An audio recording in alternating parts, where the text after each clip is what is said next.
Okay, so you've now put me on. So I'm obviously not a host because now I'm on pin. So You're a I can see co-host. You're a myself on a big co-host. screen. I can't see everybody. Never mind. Yeah, you're a co-host. Yeah. Oh, okay. Okay. Oh, I'll go back onto gallery. That's more friendly. Right. So so Sue, having just going back to where I was, so I have agreed to once a month host a small group of people, artists who want specific individualized feedback. That's what I gather is the specific raison d'etre for me being here.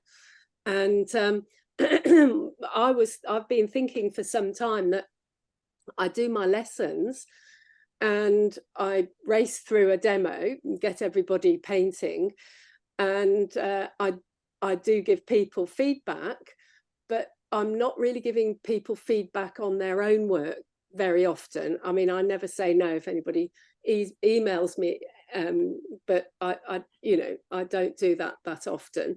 So this will give people the opportunity for me to be specific about their own work rather than my class work that I set, which is obviously a repeat of my work, which is fine for learning techniques, because that's what I'm doing.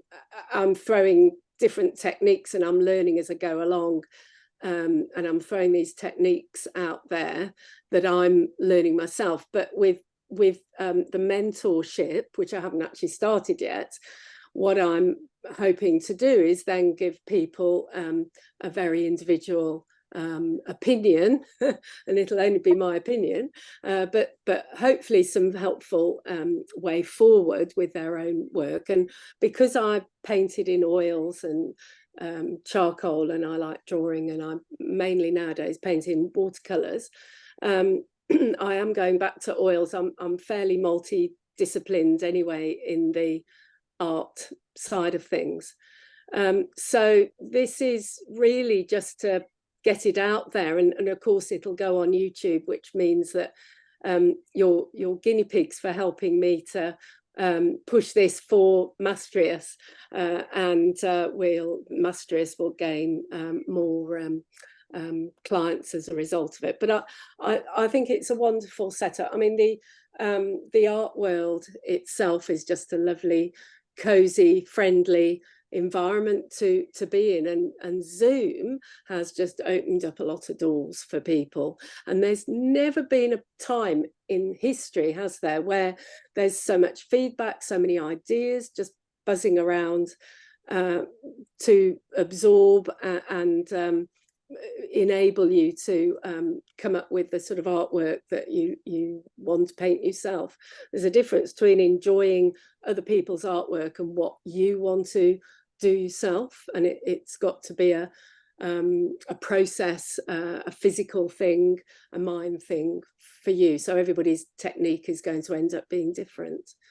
So that's my little blurb. And what I like about it is that, through the mentorship, the participants or the members, the Mastrius members, are going to get to learn so many techniques and so many, just be inspired by Jacky. And I can't wait. I know she has a demo planned pertaining to shadows. And I think that's one of the hardest areas for everybody, and how shadows contribute to the form or contribute to your artwork. And I just can't wait to hear about that. All right, well, thanks for that, Sue. So Sue is my navigator. So Sue's going to come to every, she's going to sort of hold my hand really, and be the host of my my setup with Mastrius. So I can feel confident that everything's going to go smoothly. And she's got a wealth of past experience of other mentors and various artists as well. All right, well, how about I just get into the sort of thing that really interests me and excites me about painting, and I'll flick onto my other camera, and if you want to ask a question, just unmute, but make sure you mute yourself again so there's no feedback, please. And thanks everybody for coming along. So this is a bit sort of off the cuff, because if I plan things, it never works. So I'm just going to go for it. So I've set myself up for the lesson, something that I get a lot of my students in workshops to do. And my regular students, I'll send you this by email so that you can have a crack at it. So what, in my opinion, really overall, I just do a little blurb here, that I suppose if I'm asked why I paint, I would say it's the light, because although I love form and nature and shapes and design, I particularly love studying nature, and that's why I'm a realistic painter, I think. You can go past, say, I'm just thinking Wellington Harbour, you can drive along the harbour and think, oh, what a beautiful sight. And then one day you'll drive along and you go, oh, that's it, that's a painting, that is it. And you have to stop the car. And so there, it's always the light that does it. And so over the years, I've been thinking it's the light, it's the light. But now, since I'm sure because I've been teaching, I've been thinking that actually it isn't the light, it's the shadows. That's what it is, because that's actually what you have to paint. You don't paint the light. The light really, well, at its full strength, the light bleaches everything out. You just get white. And even a black surface will be white on the high point. But without light, we don't have colour. But you need a certain subdued light that isn't at its strongest to get any wavelengths being picked up by our eyeballs. So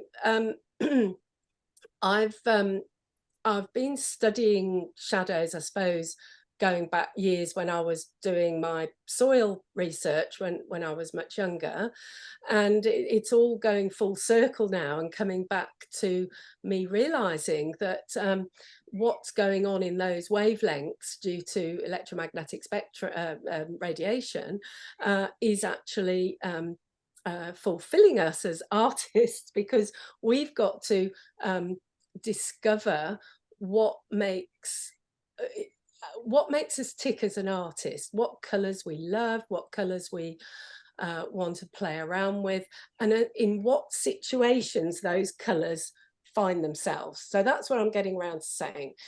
When you produce a form, light is affected by the form, and the form is affected by the light. You can't have one without the other.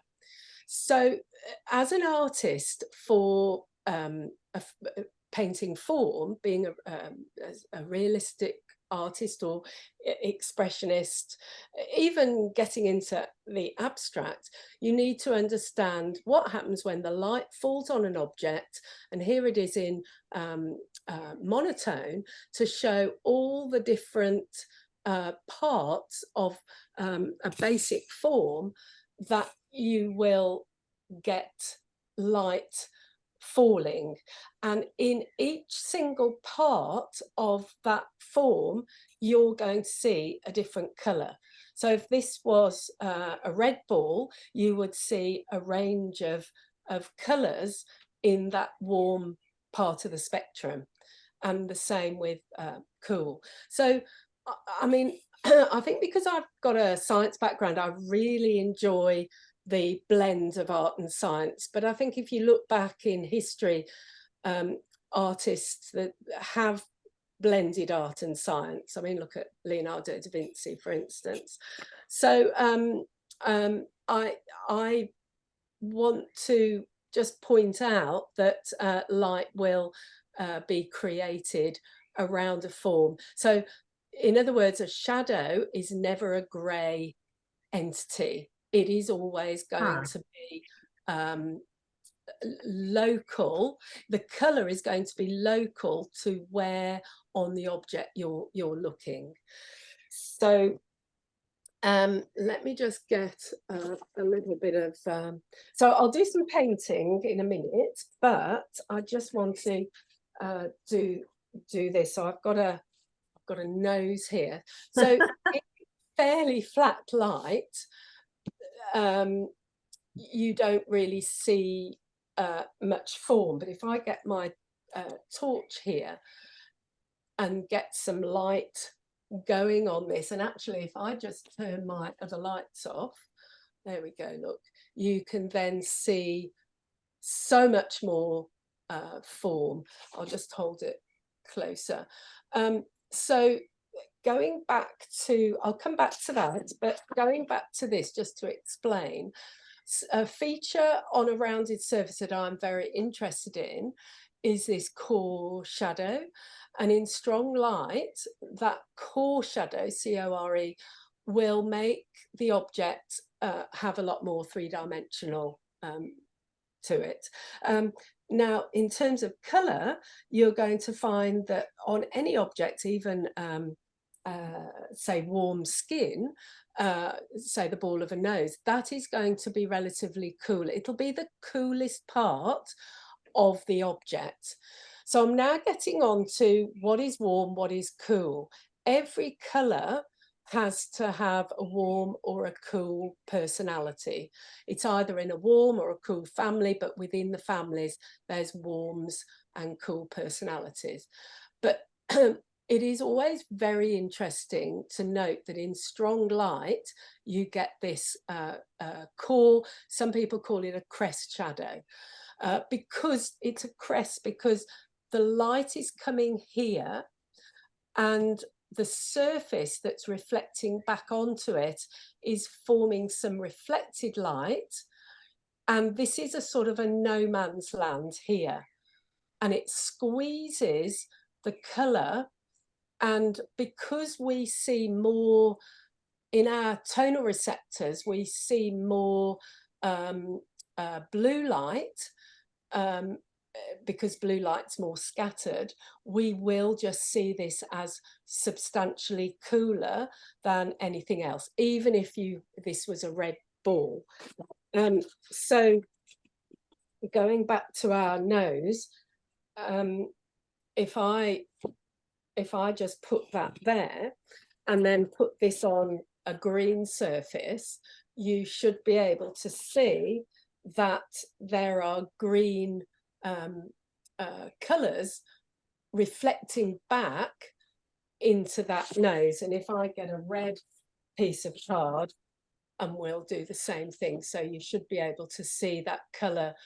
And where you're picking up the red on there will be reflected light, but down the middle in this no man's land, as I like to think of it, this core shadow, that nevertheless is cool, and you can probably see that from there, because the red stops short of that core shadow and then it becomes blue, even though this light I've got is relatively warm. Now the other thing, so there's one more thing I want to talk about light. There's the half tone, which is, there's the light, then there's the core shadow that's also cool, but the half tone is between the lit area and the core shadow, and it's a fuzzy area which is around this area here, and it's generally a very soft edge, so you don't want a hard edge on a round surface. And then so that is the form shadow in general. There's a few other little bits and pieces as well, but there's about 7 areas on here. And then the cast shadow is where the object is shadowing a surface where the light can't get to it. So if I go back to my my nose, on a light surface, what's interesting about that cast shadow, it will be darker. It's always the opposite. And if I had a dark object, in fact, I've just got my my hairdryer here, which is black. Can you see that the shadow is lighter? So you're always going to get, to be convincing, you're always going to want to be, for the cast shadow, the opposite in tone. Now you might say, well, what do you do about the middle tones? Well, the shadow will be a similar tonal value in that middle tone area, so cadmium red, raw amber, cobalt blue, that sort of thing. It will be more similar, but either side, if you've got darker colors or lighter of the main object, it will cast a shadow lighter or darker than itself. So there's a few things about a cast shadow as well, is that you get the umbra, which is the where the light's coming. I can just get it on here, hopefully you can see that. I'll just point where the light is strongest, and the penumbra where it's lighter. So within the shadow, within the cast shadow, because that's what we're talking about at the moment, there's quite a lot of things going on. It's usually darker up against the light part, the reflected light. It's often, depending on the angle, you possibly can't see this, but I can, you might be able to, but next time you're walking past some cars with shadows in light, just look at the frill of the cast shadow, and there will be, depending on the sun angle, a cool fringe or a yellowy warm fringe. And that's getting into the minutiae, but if you want to get a super realistic, some of you might like the super realism, then that's a nice thing to look out for, and it will give you more scope and interest in your painting. So I'll get rid of that. I think I'm going to look at shadows differently now. This is just amazing. So so what's I'll just get a piece of get a piece of paper and just do a very quick so what's going on in I'll get a slightly thicker pen. Here we go. So what's going on in the eye is we've got our is that thick enough? Let me just get a, excuse me a minute, I'll just get a thick pen. I think that will do. Otherwise it won't really come up very well. So oh, it's not too bad a circle, is it? Anyway, so here's our eyeball, the retina, the optic nerve. So what's going on is that we've got about 2 billion color cones, RGB, which is red, green, and blue, and we have three types of color cones, and they're called cones because the cells are cone-like shapes, and they reside on the retina. And when your eyes are open and the lights are on, the sun is out, you will see all the colors that you can see, courtesy of your red, green, and blue color cone receptors, which pick up those wavelengths.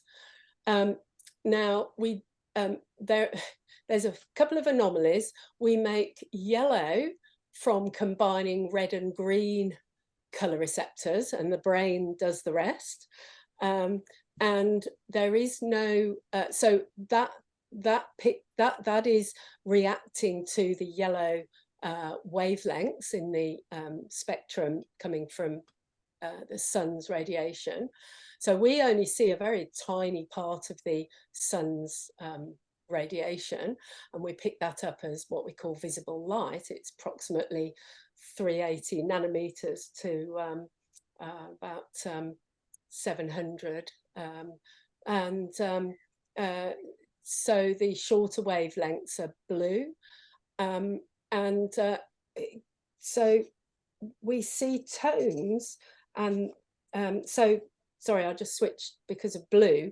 Blue comes in a wavelength, but it also is a very scattered particulate form as well. So we pick that up at the back of the eye with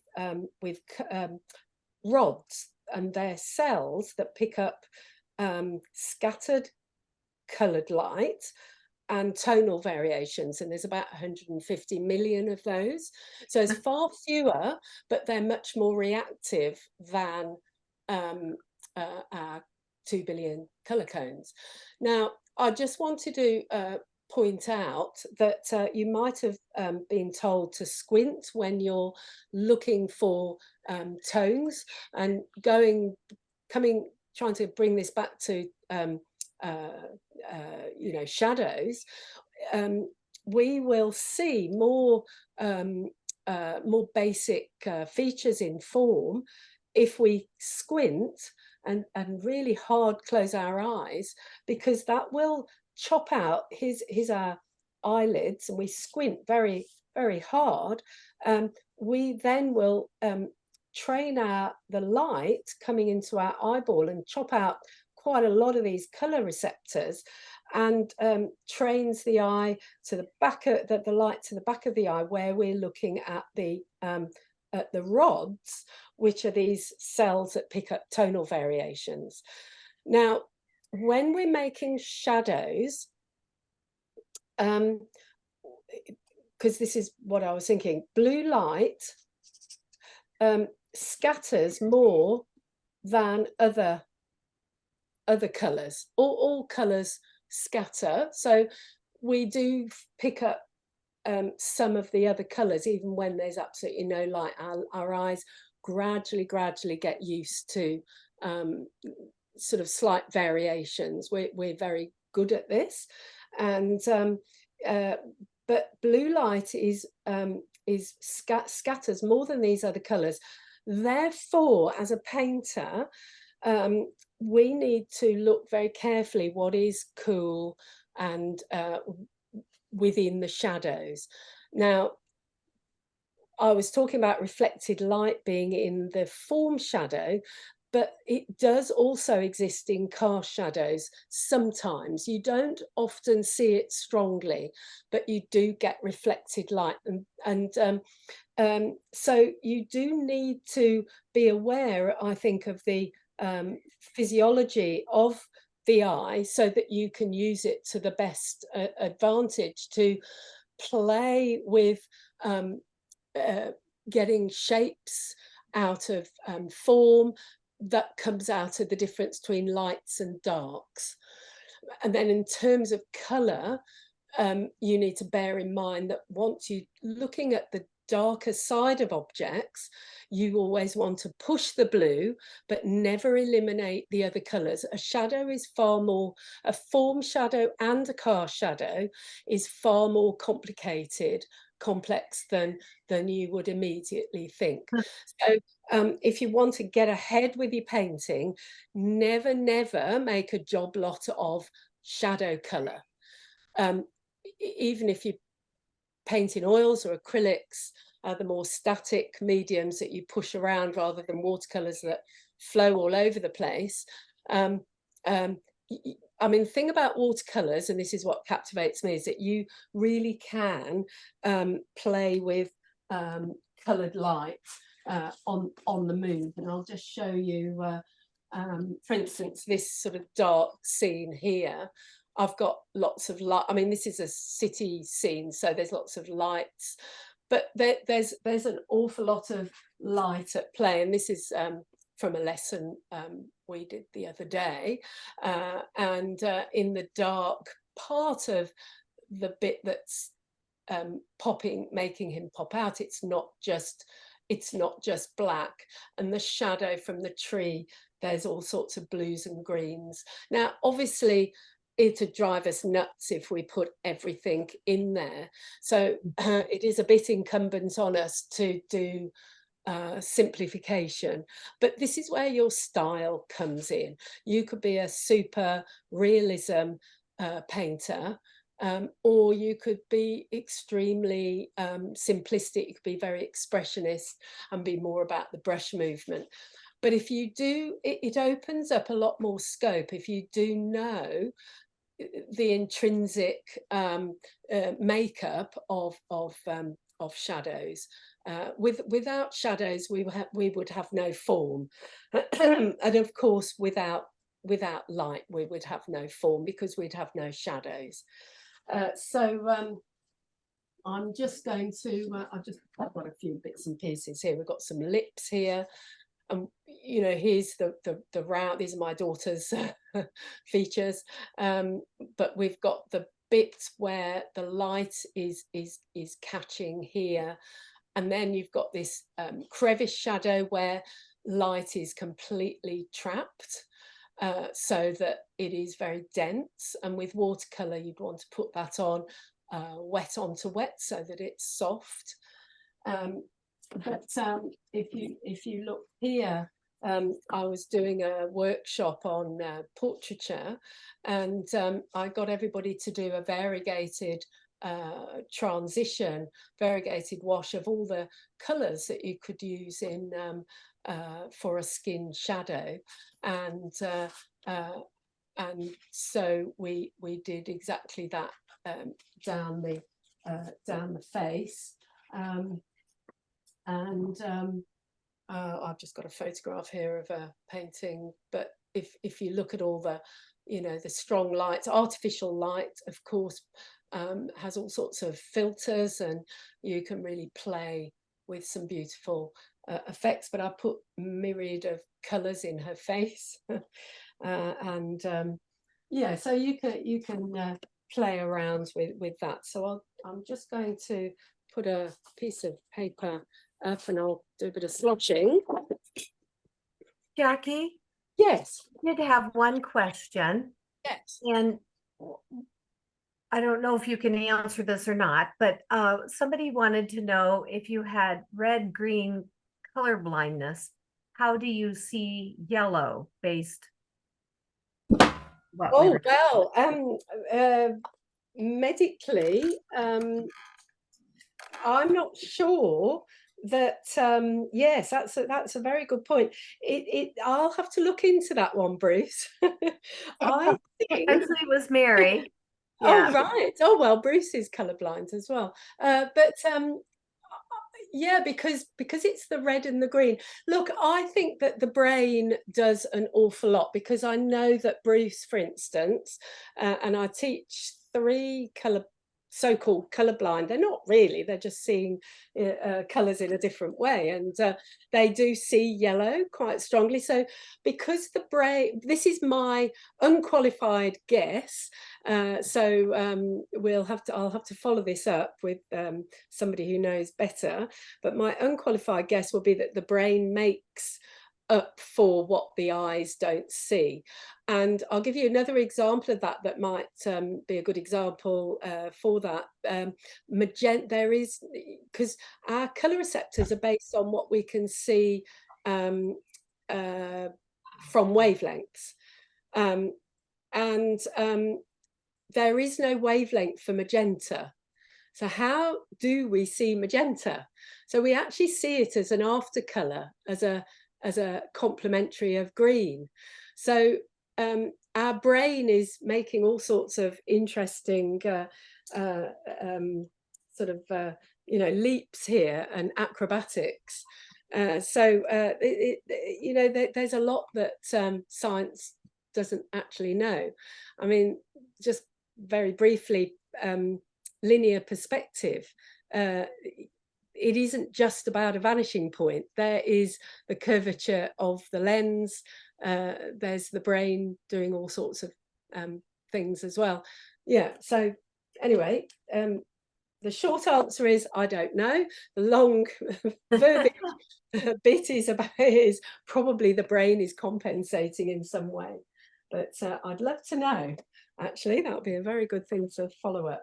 So I'm just going to get my pencil, and I'm just going to do a white object. So let's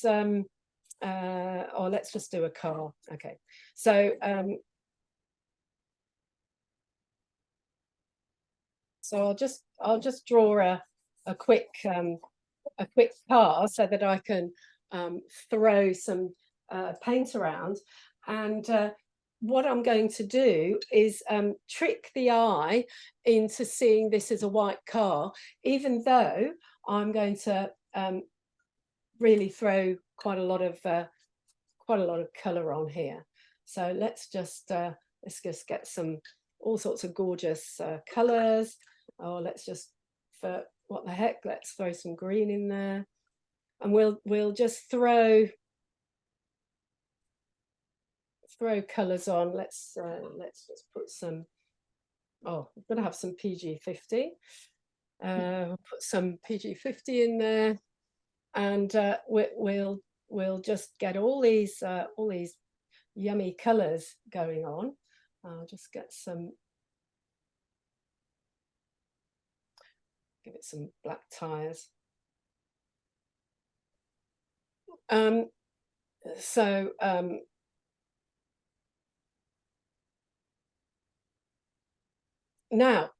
at the moment, that car could be quite dark, but let's make it look lighter. Hang on, let me just improve that a little bit. Have a little bit more blue lurking around in there. Okay, so now if I get my bigger brush,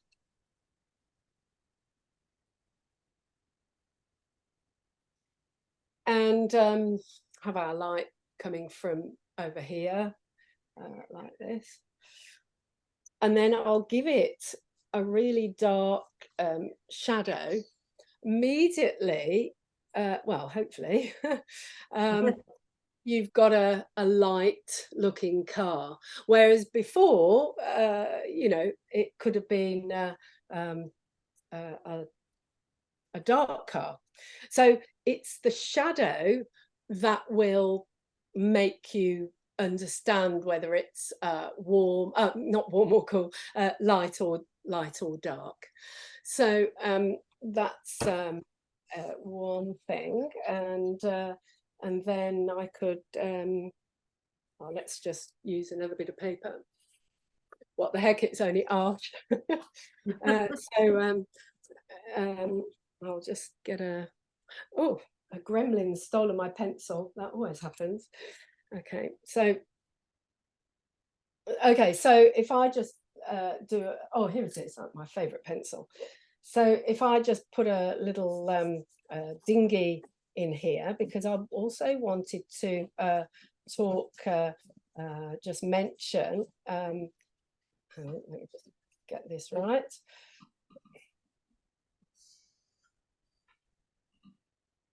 Okay. Now I'll do a shadow side and a light side. But reflections also act in the same way. They also will be lighter or darker. So if I say we'll have our light coming, you know, from this direction here, so I'll do the same with the as I did with the car. I haven't used any quinacridone gold, so I'll stick some of that in as well. We'll put that in, and then might as well have some green just for the fun of it. and just put lots of, I mean, this is my approach to shadows, is that they're, you know, there's a lot going on. So give them plenty of scope with colour. I mean, I'm just being silly here, putting all sorts on. And then we'll just pull that round in there. So that's the shadow side, and in here there'll also be a bit of a shadow probably coming across in here as well.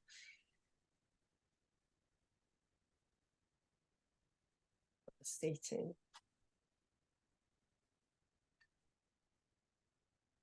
That a little bit curved. And then I'm now, again, like the car, I could make that a dark boat, or it depends. Let me just put some thicker paint in. We can put a darker reflection in, and I'm just going to now run some water over that. Just slosh it on, let it run downhill. It's, oh, I know why it's not doing it, because I'm zooming, I'm not putting a tilt, which is quite nice to do. So just pick that up a little bit, and then get some nice thick paint in there, the crevice shadow.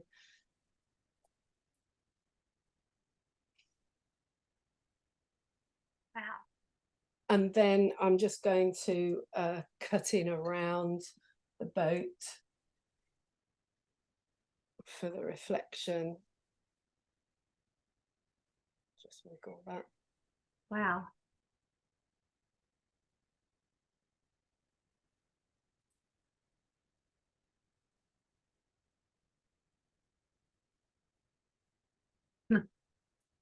So we'll just let that. Yeah, so You're you right. know, Yeah. you can play around with colours, and shadows can be very, very colourful and exciting. So I'm just trying to think what else I was going to mention. I'll just put this up on the screen, but you know, a box shape also has a core shadow. It's this it's called simultaneous contrast, and what our eyes are doing is reacting to the difference between light and dark, and then we see the opposite, and that's how we see complementary colours as an after colour when we close our eyes and open them, when we've been staring at a colour.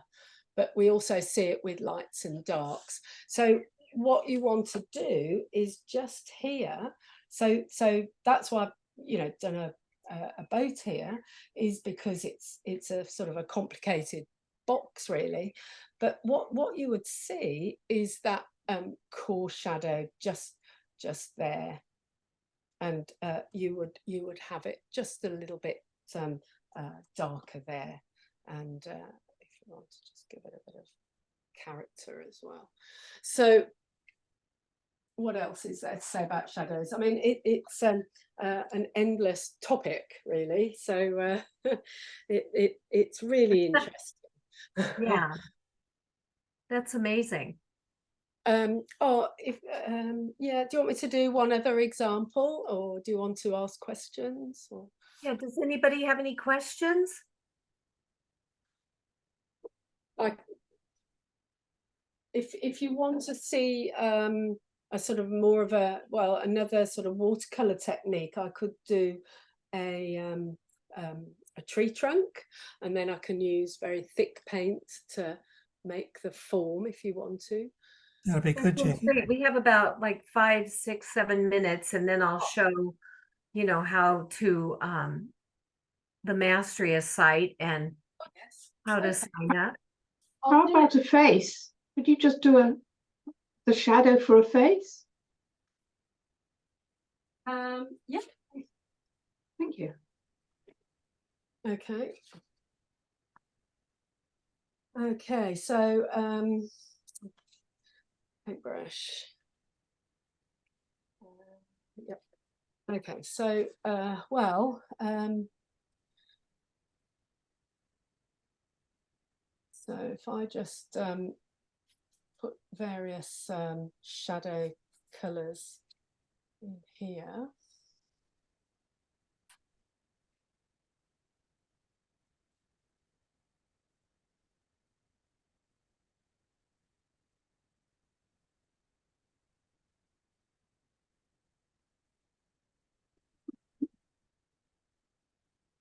Just do some features, shall I?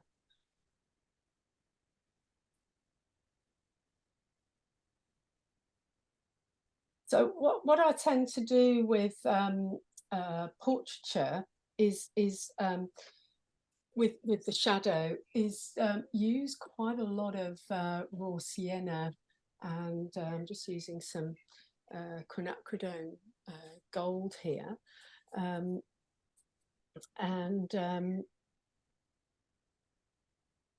let me just concentrate for 2 minutes so I know what I'm doing.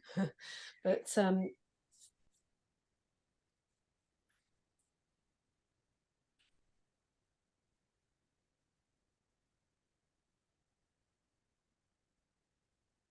if I just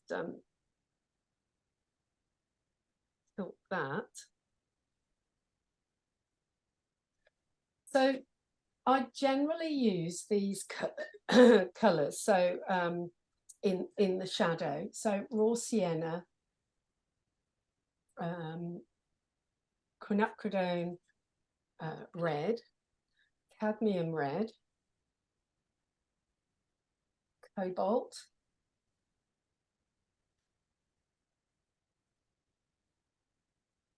and some sort of burnt sienna. And then depending on the skin colour, you would just adjust those colours. And you know, browner skin, you'd just use more cobalt and burnt sienna, and whiter skins you'd go because whiter skins you can see more of the blood flow because of the colour pigmentation. For dark skin people you don't see it so much, but you still have to push the red nevertheless, and you push the red so that you can show that the person's alive. You know, you know, it's very important not to go anywhere near a neutral grey in a shadow. So a lot of people make the mistake when they're doing wrinkles, for instance. There's a lot in any skin colour. There's a lot of cadmium red in those wrinkles. And anyway, just as a matter of course, to say if you're doing a portrait, you would never over enhance those wrinkles, otherwise you won't get the commission. Yeah. But people do tend to exaggerate unwittingly anyway. So yeah, so that's thank you very much. Amazing. Yeah. All right, so probably we're out of time now, aren't we? So there we go. Yeah. Well, that was great, Jacky. Kind of fascinating to think of. Go ahead. Can I just take a screenshot of this, please? Is that okay with you, Jacky? Yeah. Thank you. Okay. Amazing to see what the colors you use, as you know, and I guess there's always, you have to remember that as it dries, it's also going to get a little lighter. Yes, that's quite correct. You can think, oh, that's not how I painted it. But usually when you put glass over the top, it brings that. It's usually because watercolor dries a half a tone lighter, because water increases by half a tone, so when it's dry, but it also affects the way the paint sits on the paper, of course. Right. So as it dries off, you lose that meniscus layer of water, and it sinks and flattens things down, but glass tends to, so there are two things. Glass will bring it back, but also exaggerate. Watercolorists have to be great exaggerators. If it's blue in the distance, make it blue. If there's color in a shadow, make it alive with color, so that when it does dry. So yeah, Sue, that's really important. That's a great point. Okay. Well, Jacky, thank you so much for doing that. Why don't we go ahead and I'll show you the website. And as I mentioned, Jacky's doing a monthly, let me get it up here, a monthly mentorship through Mastrius, and it's 2 hours a week or 2 hours a month. And then in between, there will be kind of a get together with everybody in the group where you can talk about ideas or questions, or, you know, things you want to bring up with Jacky. And you'll have a chance to do some homework based on whatever Jacky teaches. You'll be able to ask questions, and it's just such a great experience. All right, so let me share my screen here. Now let's try this. Thank you, Jacky. Okay. All right, so here's the Mastrius website, mastrius.com. And as you can see, there's different columns here. And the mentorship column, you'll want to read, you know, it'll tell you how it works and what all, you know, is involved with a mentorship and how you connect with people. It's also about community as well as the mentorship. So getting to know the others in your group.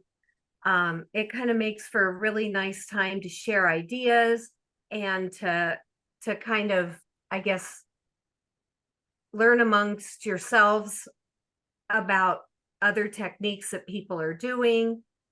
Sorry, Sue, to interrupt. I don't think your page actually came up where it's showing it. Okay. Open it in the background and then reshare. So if you just want to stop share and then reshare, and then Okay, thank you. you're welcome. Okay. And if you can take the spotlight off of Jacky's, I think that will help. that will help. Yeah, for sure. Yes. Sorry about that. That's okay. Does anyone have any questions while Sue is looking that up? I didn't get the screen. There Oh, we go. here it is. Here it is. Yeah. Here it is. Yeah.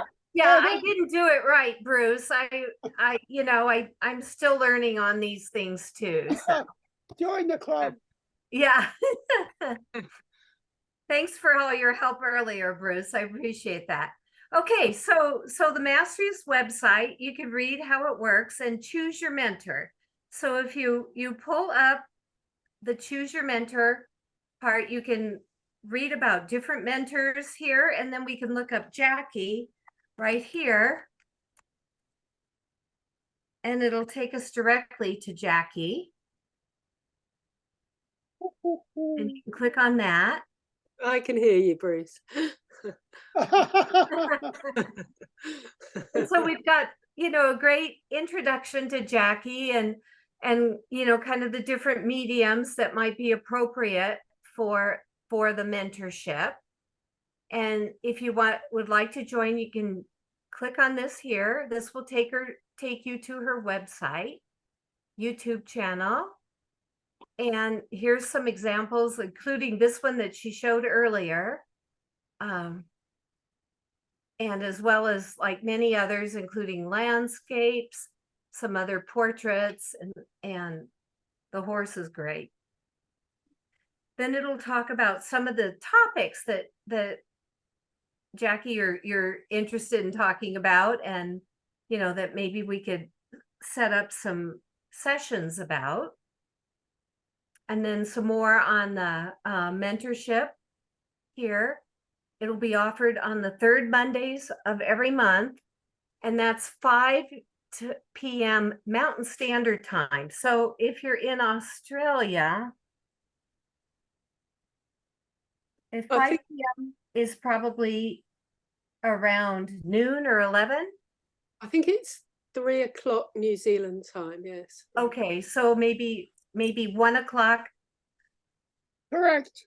Yes, in Australia. yes. Mhm. If you go ahead and look on the website, you ought to be able to pull it up in your own time zone. And I happen to be in the Mountain Standard Time Zone, so that's why it's pulling up at this time here. And then if you want to find here, you can select your own time zone, and there's many. There's many. So yeah, you can, it'll be 3 till 5 in Australia. okay, great. So, because I know you all are on daylight savings time, and we just all got off of Mm. daylight savings time this past weekend. So, and the Mastrius website has many other things that are really fun to look at.